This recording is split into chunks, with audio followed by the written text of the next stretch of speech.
من از بیس کد بهت میگم یه چند تا دستور خیلی ساده همین میشه. یه فایلی میخوای بکشی، فرمت یونیت، نوع، حالا این سری میخوام با مت کار کنم یه ذره پیچیده تر بشه. بعد REC و اولین عددی که میزنی ارزته که مثلا میگی 12/8 میخوام، با تبم اندازه ها جابجا میشه که این عدد قفل میشه میره رو این.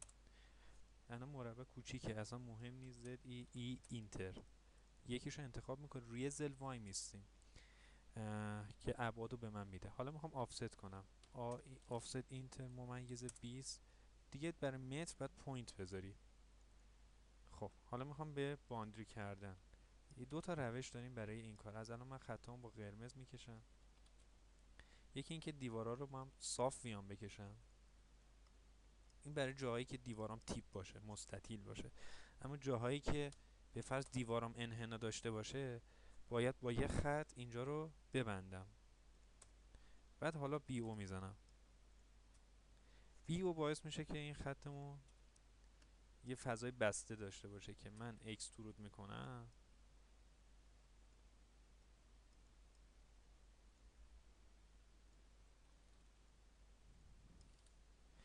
من حالا هر جفت اینا رو با همدیگه اکسترود میکنم. ببینیم فرقش چیه. این دیواره هم تو خالی اومد، این دو تا مکعب مختلف اومد، بس در نتیجه این به کار ما میاد که با باندری این کار کرد. خیلی راحت میریم سراغ سقفش. از الان خطا رو با زرد میکشم. برای اینکه من سقفم بکشم از بیرون سقفم یه دونه مستطیل میکشم، بعد شروع میکنم با آفست کردن. چون که من ضخامت دیوارم 20 میخوام 50 تا هم بیاد تو، 70 تا آفست میکنم. حالا این سری میخوام سقفمو پیچیده تر کنم، 4 طرفه یا 2 طرفه میخوام این کار انجام بدم. این لاین رو میرم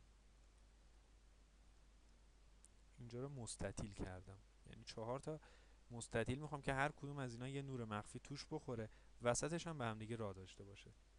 خب حالا شروع میکنم به باندری کردن یا مستطیل کشیدن. 1 2 3 4 شروع میکنم با آفست کردن. گفتم یه 50 تا داریم که حالا من 30 میگیرم. این یه 30 تا، یه 30 تا.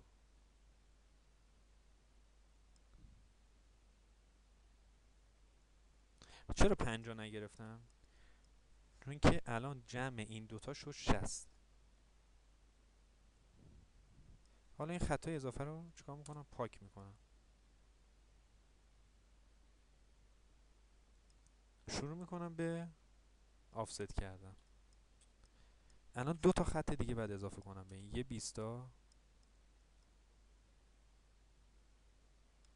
ببخشید یه 10 تا.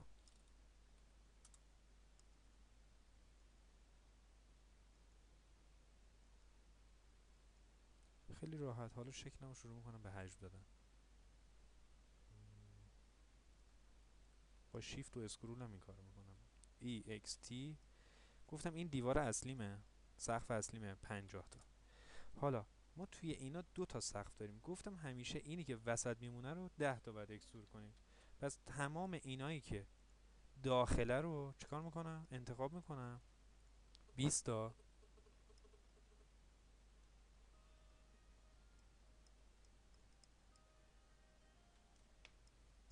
الو سلام، خوبی؟ قربانت، مرسی. خب اصلا ببخشید اینو بذار من روی ضبط بذارم. خب رفت. خب EXT این داخلی ها رو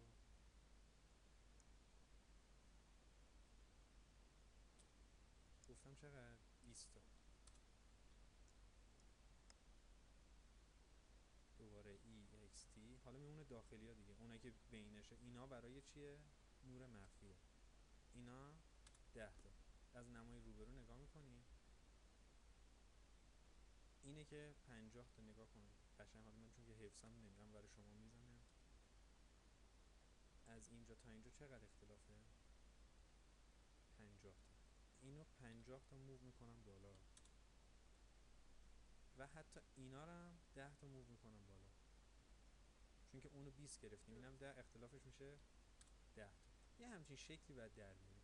بعد حالا اس یو اینتر، این شکل اصلیمونه انتخاب، و حالا همه اونایی که داخله رو انتخاب میکنیم.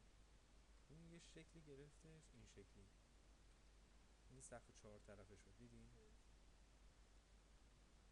خب حالا اینم موو میکنیم اونجا و به سادگی اینم هست. حالا میمونه دستور سویپ. سویپ هم به این صورته که من با خط سبز میکشم، پلی لاینی که یا هر شکل دیگه ای که خط یه تیکه داشته باشه، به فرض من اینو میزنم، نگاه کنید یه دستور مثلا اینجوری،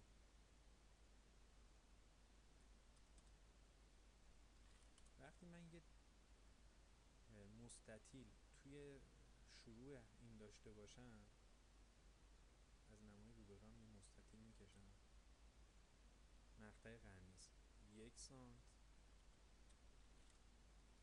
1 سانت دیدی چجوری زدم؟ ممیز 0.1 در 1 دهم.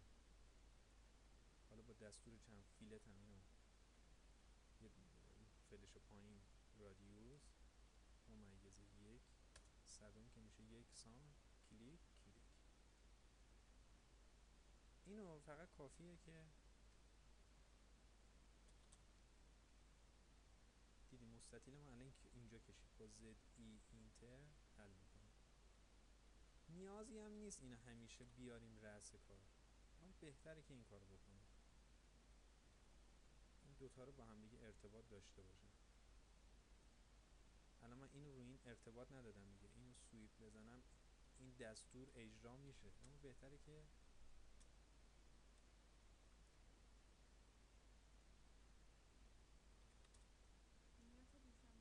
نه. اما نگاه کن جهتش چجوری شد. مشکل این کار اینه. پس در نتیجه کاری که ما میخوایم بکنیم همیشه سعی کنیم این به این خط ارتباط داشته باشه. حالا این دستور من آماده است از نمای فرانت، از نمای تاپ اول یه دونه محیطی که میخوام این دستور کار بشه رو میکشم.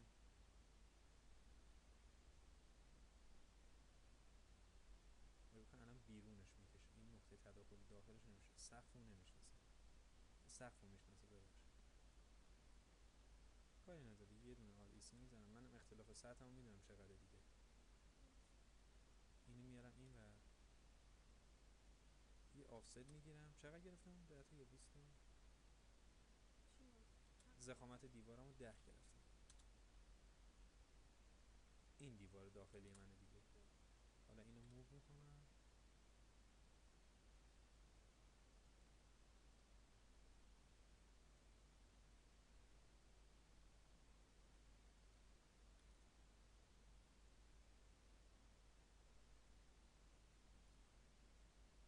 جهتشو نگاه کن. الان من اینوری سویپ نکردم، برعکس بشون، من اینو میارم سمت این ورشو، داخلشو میندازم تو این دیوار.